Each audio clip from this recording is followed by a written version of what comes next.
ইউরোপে মানুষ ময়লা করাচ্ছে কেন? সারাদিন হাঙ্গেরির বুদাপেস্টে ঘোরার জন্য টুরিস্ট পাস নিয়ে নিয়েছি।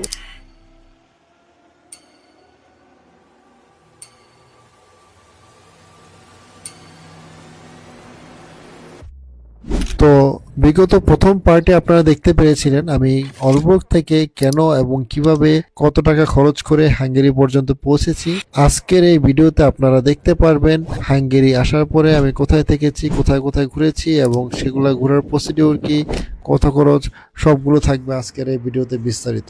38 ইউরোর হোস্টেল আমি মাত্র 27 ইউরোতে পেয়ে গেলাম। সেটা কিভাবে? বুদা ক্যাসেল বলেন, বুদার পাহাড় বলেন, এগুলো দেখার জন্যই আমি নদীর এপারে এসেছি। আমার কাছে সবচেয়ে বোরিং লাগে মেট্রো জার্নিটা, যেটা বাংলাদেশেও শুরু করতে যাচ্ছিল কিন্তু সম্পন্ন হয়নি। হয়তোবা এটা তাদের দেশের খুবই প্রচলিত একটি খাবার, যেটা ডেনমার্কে বা অন্যান্য কান্ট্রিতে আমি দেখিনি। এই ছিল আমার হাঙ্গেরি ভ্রমণের গল্প। ধন্যবাদ সকলকে।